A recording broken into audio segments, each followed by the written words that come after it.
সম্মানিত আজকে সেমিনারের প্রধান অতিথি এবং উপস্থিত অন্যান্য অতিথি ও শ্রোতাবৃন্দ, আসসালামু আলাইকুম। আমি আসলে আমার স্যার তো একটা দীর্ঘ প্রেজেন্টেশন দিয়েছেন, আমি ওইদিকে যাচ্ছি না। আমি বেসিক দুই একটা কথা বলতে চাই। প্রথমে যে employment as a basic human needs যে প্রিজনারদের, আমি এটা হিউম্যান নিডস বলবো, আমি এটা বলে হিউম্যান রাইটসের মধ্যে পড়তে হবে। কারণ আমাদের দেশে যত অপরাধ এবং যত ক্রাইম হয়, অধিকাংশই দিদার ভাই বলেছেন যে কিছু উনারও এক্সপিরিয়েন্স আছে। আমারও 25 বছরের জেল কাটার অভিজ্ঞতা। এটা হচ্ছে, আমি যদি যাবজ্জীবন সাজা হতো, রিয়াদ তিয়াদ দিয়ে এতদিন জেলখানা থেকে বের হয়ে যেতাম। যেহেতু এটা যাবজ্জীবন সাজা না, চাকরি, সেহেতু আর বের হওয়ার সুযোগ নেই। তো আমি 25 বছরে যেটা মনে হয়েছে, বেকারত্ব কিন্তু একটা বিশাল অভিশাপের মতো, এবং যারা জেলখানায় যায় এই জন্য এই লোককে আমরা এমপ্লয়মেন্টের দিকে নজর দিয়েছি, এবং সেক্ষেত্রে স্যার বলেছেন যে আমরা কি করেছি। কিন্তু আমি এখানে একটা বিষয় আমি আপনাদের এবং স্যারের নজরে আনবো। সেটা হচ্ছে আসলে একটা মাদক ব্যবসায়ী কিংবা একটা ছিনতাইকারী যারা হচ্ছে, আমি ধরে নিলাম যে অপরাধী যারা, তারা পার ডে মাদক ব্যবসায়ী সে আধা ঘন্টা কাজ করে 1 থেকে 2,000 টাকা ইনকাম করে, কিংবা ছিনতাইকারী সে একটা সুযোগ মতো পেলে সে 2,000-5,000 টাকা ইনকাম করে।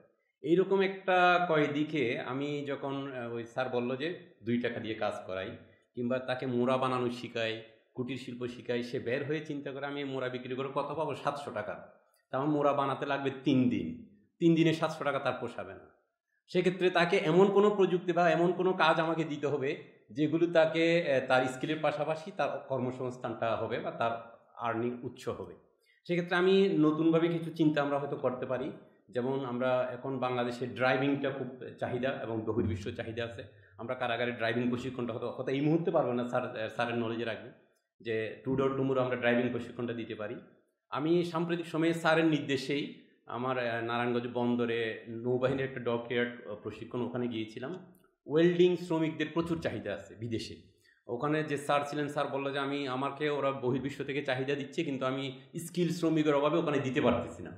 তো এই ধরনের কাজগুলো আমরা করতে পারি। এক্ষেত্রে হয়তো কিছু সিকিউরিটি সমস্যা আছে, এগুলো আমরা হয়তো ওভারকাম করে ইনশাল্লাহ এটা আমরা ঠিক করতে পারবো। তবে তার আগে যেটা করতে হবে, জেলখানার কর্মসংস্থানের পাশাপাশি আমাদের সমাজের যে মানুষরা, আমরা যারা সমাজে বসবাস করি, তাদের যে একটা জেলখানা নিয়ে মনোভাব, এটা চেঞ্জ করতে হবে। স্যার বলেছেন, দিদার ভাইও বলেছেন, জেলখানা থেকে বের হলেই মনে করি যে এটা জেল কাটা আসামি। সাম্প্রতিক সময়ে একটা মুভি মুক্তি পেয়েছে, দাগি। তো আমি হয়তো আমি আবার একটু মুভি টুভি দেখি, তো মুভিটা দেখেছি। তো আমার কাছে মনে হয়েছে জেল কাটা এই যে একটা নিশান, একটা ক্যারেক্টার। তো যারা জেল কাটা ইচ্ছায় বা ইচ্ছায় তো কেউ যায় না, অনিচ্ছায় যায়। তো জেলখানায় যারা যায় তারা অলমোস্ট সবাই এরকম। আমাদের এই দাগির মনোভাব থেকে আমাদের বের হয়ে আসতে হবে। একজন জেল খাটলেই যে তার মধ্যে একটা ছাপ্পর বা শিল পড়ে যায় যে সে জেল কেটে আসছে, এ ধরনের চিন্তাধারা আমাদের বের হয়ে আসতে হবে। বের হয়ে আসলে হয়তো আমরা তখন কর্মসংস্থানের দিকে আরও বেশি ঝুঁকতে পারবো। আর কিছু বলেছে, একটা আমি দিদার আলম ভাইয়ের একটা বিষয় আমি একটু করে দ্বিমত পোষণ করি। সত্য মিথ্যা আমি চ্যালেঞ্জে যাব না, তবে ওনাকে এটুকু বলি যে জেলখানায় যদি ধরেন স্কিল সেলুন বা নাপিত না থাকে, জেল কর্তৃপক্ষের তো কোনো সমস্যা নেই। কারণ জেল কর্তৃপক্ষের কোনো কর্মকর্তা কিন্তু ওই নাপিত দিয়ে চুল কাটায় না। এটা হয়তো আপনাকে যে দিয়েছে, মানে তথ্যটা দিয়েছে, সে হয়তো যথাযথভাবে দেয়নি। আসলে এটা হয় কি, আমরা জেলখানায় আমরা যারা অনেকেই হয়তো এই ধারণাটা নেই, যারা গিয়েছেন তাদের এই ধারণা। আমরা জেলখানায় বাবুর্চি কারা, রান্না করে কারা, আমরা অর্থাৎ যারা জেলখানায় যায় ওদের কাছ থেকে আমরা, এই ভাই তুমি রান্না করতে পারবা, তো বলে যে পারবো বা পারবো না, আচ্ছা যাও তুমি রান্না করো। সে হয়তো বাইরে রিক্সা চালাতো অথবা অন্য কোনো কাজ করতো অথবা কৃষি কাজ করতো, তাকে দিয়ে রান্না করাই। হয়তো খাদ্যের মান তাহলে কী হবে চিন্তা করেন। আমরা যারা আমাদের স্কিল রাঁধুনি, বাবুর্চি কিংবা ঘরের গৃহিণীর রান্না খাই, তারাও মাঝে মাঝে ক্ষিপ্ত হয়ে যায়, ভাই লবণটা ঠিক হয় নাই, মরিচটা বেশি হয়েছে, জালটা বেশি হয়েছে। এই আনস্কিল লোকগুলো দিয়ে আমি তাদেরকে প্রশিক্ষণ যতটুকু পারি দিয়ে তাদেরকে রান্না করাই। স্বাভাবিকভাবে রান্নার মান তখন আমরা চেষ্টা করি তাদেরকে পরামর্শ দিয়ে এটা ভালো করার জন্য। অনুরূপভাবে চুল কাটার ক্ষেত্রেও সেই, সে হয়তো অন্য কোনো পেশায় ছিল। কারণ আমি তো চাইলেই নাপিত, ওই যে ভাই যেটা বললো, চাইলেই নাপিত ধরে আনা যায় না, আসলে এটা সম্ভব না। এটা হয়তো এটা ইমাজিনে চিন্তা করতে লাগে, ভালো লাগে বা হয়, কিন্তু এটা আসলে পসিবল না।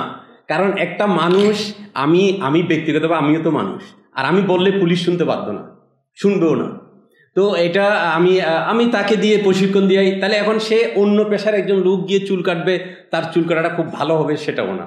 আর ভাই যেটা বললে যে কিছু সিগারেট দিয়ে ভালো করে, এটা আমি মেনে নিচ্ছি, এটা এরকম হয়, কারণ আমরা তো সমাজের এই লোক। ভাই যেটা বললো যে আমার সমাজ যদি ভালো না হয়, রাষ্ট্র যদি ভালো না হয়, শুধু জেলখানা একটা প্রতিষ্ঠান আলাদাভাবে ভালো হয়ে যাবে, এটা আশা করাটাও আসলে কঠিন, এবং এটা আমি আশা করিও না।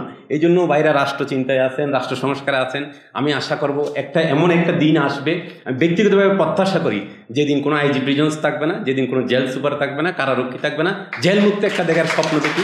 এটুকু বলেই শেষ করছি। আসসালামু আলাইকুম।